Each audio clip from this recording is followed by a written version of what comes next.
Bismillahirrahmanirrahim. Assalamualaikum warahmatullahi wabarakatuh. Saya Nur Izzati binti Muhammad Nur, nama metrik A15935, dan rakan saya Nur Najwa binti Lazam akan membentangkan tajuk wahyu dan kitab sudah terbukti kebenarannya. Tanpa memasa, saya akan masuk pada perkara pertama, iaitu pengertian wahyu dari segi istilah. Wahyu ialah pemberitahuan Allah kepada seorang Nabi berkaitan dengan perkara-perkara ghaib, syariah dan hukum-hukum tertentu. Secara ringkasnya, wahyu adalah sumber ilmu pengetahuan kepada manusia dengan perandaan para Nabi, dan apa yang digunakan adalah mengikut kehendak Allah bagi keseimbangan manusia dunia dan akhirat. Fokus saya adalah kepada wahyu Al-Quran yang diturunkan kepada penutup sekalian Nabi, yakni Nabi Muhammad SAW.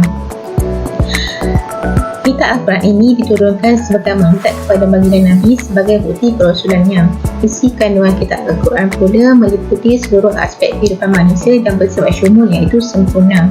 Dalam surah Al-Hijr ayat 9 bermaksud, sesungguhnya kamilah yang menurunkan Al-Quran dan kamilah yang memeliharanya dan menjaganya. Kitab Al-Quran ini terbukti terpelihara daripada segala kecacatan dan kekuatan manusia dunia dan akhirat.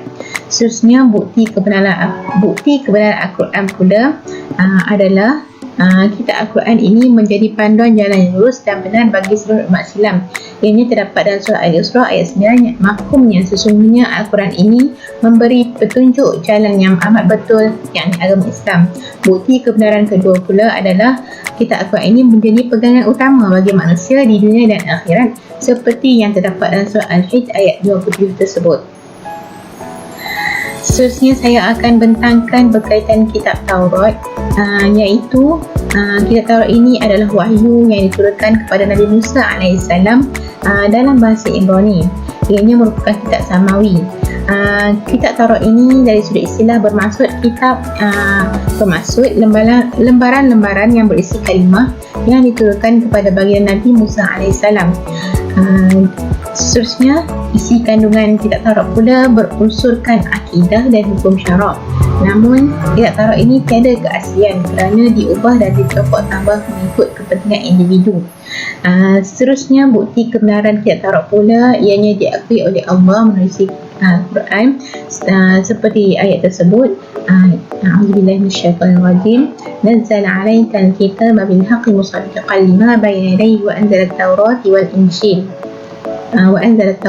injil. Bukti kebenaran yang kedua pula ianya kepalsuan yang dilakukan golongan Yahudi juga dirokokkan dalam Al-Quran seperti dalam ayat tersebut. Seterusnya, saya akan berikan pembentangan ini kepada rakan saya, iaitu Nur Najwa binti Lazam.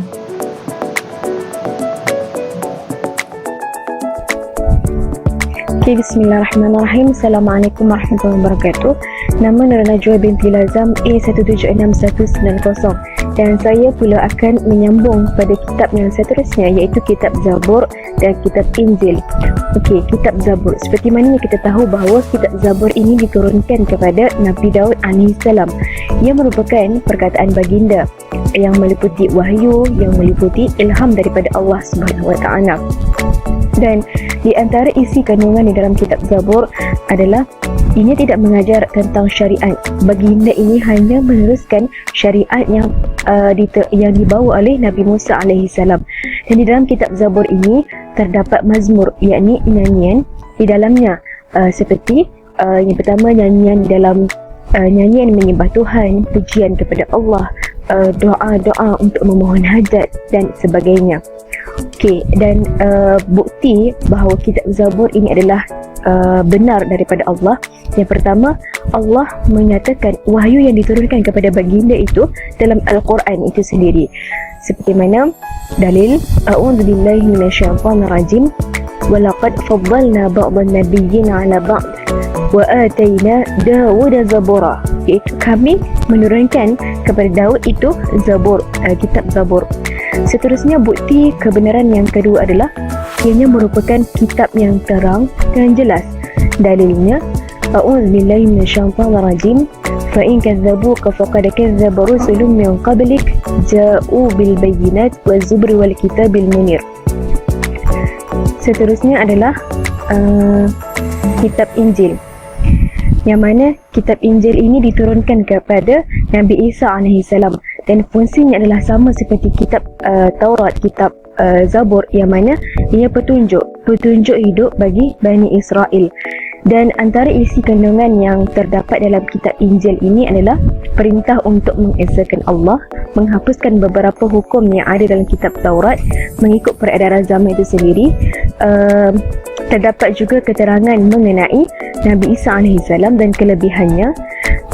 Seterusnya perkhabaran mengenai perutusan Nabi terakhir, iaitu Nabi Muhammad SAW, dengan membawa Al-Quran, membenarkan kebenaran Taurat dan sebagainya.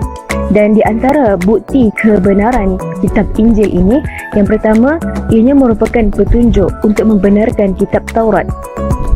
Seperti mana dalil, a'udzubillahi minasyaitonirrajim, wa atainahul injila fihi hudan wa nur musaddiqan lima baina yadayhi minat Taurat. Yang kedua, bukti kebenarannya adalah terdapat hukum dan syariat yang mesti dipatuhi di dalamnya. Seperti mana dalil, a'udzubillahi minasyaitonirrajim, wal yahkum ahlul injil bima anzalallahu fihi wa man lam yahkum bima anzalallahu fa ulaika humul fasiqun. Dan itulah antara kebenaran kitab Injil dan juga kebenaran kitab Zabur. Dan kesimpulannya, wahyu dan kitab ini adalah merupakan wahyu daripada Allah Subhanahu Wa Taala, dan umat Islam wajib beriman kepada kesemua wahyu dan juga kitab yang telah diturunkan oleh Allah supaya dapat mendapat kebaikan ataupun kebahagiaan di dunia dan juga di akhirat. Assalamualaikum warahmatullahi wabarakatuh.